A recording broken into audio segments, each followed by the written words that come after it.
Echt gemütlich. Sagen, Bräuche und Märchen aus Oberbayern. Die Adventszeit ist die stade und die gemütliche Zeit. Die Zeit von Familie, heimeliger Wärme und Geschichten.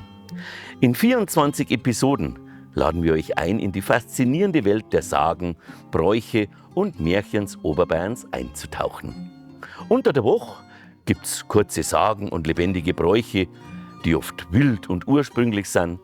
An den Wochenenden und Feiertagen erwarten euch Märchen und zauberhafte Erzählungen. Perfekt für die ganze Familie. Lasst uns gemeinsam die Mythen Oberbayerns entdecken und macht es euch gemütlich. Der Mondschein. Weißt, vor Christi Geburt, wo noch die Heiden umeinander gerannt sind, hat es einmal ein Landl gegeben, da ist bei der Nacht allerweil stockfinster gewesen. Kein Mondschein hat es nicht gegeben und kein winziges Sterndal hat oberglänzt.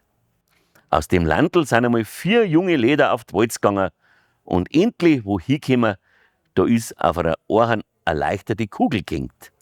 Die hat ein gutes Licht gegeben, wann die Sonne runtergegangen ist. Lang haben die Viere auf den Baum und auf die Kugel aufgeschirkelt. Nachher fragen sie einen Sifferlinger Bauern, der gerade vom Haberbrei heimgeht, was denn das für ein Licht ist gewesen. Das ist der Mondschein, sagt der Sifferlinger. Unser Bürgermeister hat ihn um 20 Magel gekauft auf der Auer Duld und da aufgehängt. Alle Tag muss er Öl aufgießen und die Scheiben sauber putzen, dass es halt brennt und leicht. Dafür kriegt er von der Gemeinde alle Samstag einen Taler.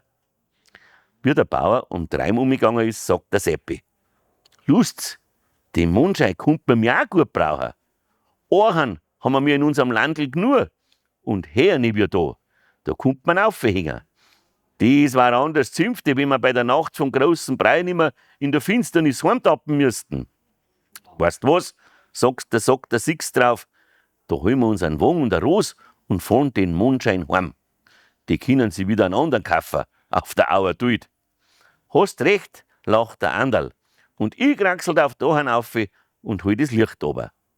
Der Maxei holt Wagen und Ros, der Anderl kraxelt auf den Baum auf, bohrt ein Loch im Mondschein rein, zieht den Strang durch und lasst ihn ober und auf den Wagen. Nachher decken sie die Kugel schön mit schwarzen Tüchern zu und fahren glücklich damit heim. Und dort hängen sie die Kugel auf der höchsten Ohren auf und ist dieser frei gewesen, wie zum ersten Mal die neue Lampen bei der Nacht geleuchtet hat. Dass Weg und Steg, Stumm und Kammer helllicht glänzt haben. Die Zwergerl sind aus ihren Löchern rausgeschlafen und haben sich die Augen und die Wasserjungfern haben im Mondschein auf der Waldwiesen Ringelreigen tanzt. Von die 4 Leder gießt jeder eine Woche lang Öl auf, putzt den Docht und Scheiben sauber und schiebt alle Samstag einen Taler ein. Aber wie es jetzt so hergeht auf der Welt, mit der Zeit sind sie halt auch alt geworden und zittrig. Am ersten der Seppi. Und wie er gar bettlägerig wird, lässt er einen Notar kommen und setzt in sein Testament: Ein Viertel vom Mondschein muss mir ins Grab mitgegeben werden, weil es mir gehört. Und wirklich, kaum hat er die Augen zugemacht, steigt der Bürgermeister auf die Ohren auf, schneidet mit einer Baumschar ein Viertel vom Mondschein runter und legt's zum toten Seppi in die Truhen rein. Natürlich hat das Licht seit der Zeit ein bisschen schlechter geleicht. Und so haben's die anderen 3 auch gemacht. Der Sixt und der Anderl und der Maxei. Jeder hat beim Absterben ein Viertel Mondschein mitgenommen und auf letzt ist wieder so stockfinster gewesen bei der Nacht wie von Aber drunt in der Unterwelt, wo du sonst Hände vor die Augen nicht gesehen hast vor lauter Finsternis, da hat jetzt der ganze Mondschein glänzt und nacheinander sind sie wach geworden, die Gestorbenen, und haben sie die Augen gerieben. Dauert gar nicht lang, werden's vogelmunter übereinander und werkeln umeinander wie bei Lebzeiten auf der Erden. Da schlagen sie einen Tarock, da dern's Kehrscheim, da spielt der lustige Ton das Maurerklavier und Burm und Dirndl deren Haxenschlang und Schurplatteln. Die alten Krauderer hocken im Wirtshaus zum Borndelkramer und diskutieren von der Politik und von die Kaibepreis und von die Steuern und vom Krieg. Die Jungen saufen wird leer, nachher werden Streite und kaum schaust du recht fliegt Maßkrug in der Luft und haben die Stühle keine Haxen mehr und die Zäune keine Latten. Und geschrien haben sie und zugehauen, dass der Petrus drum beim Himmelfenster rausgeschaut hat was denn da und für ein Gaudi ist. Jesus, na, schreit er auf einmal und schlägt das Fenster zu, dass grad schäbert.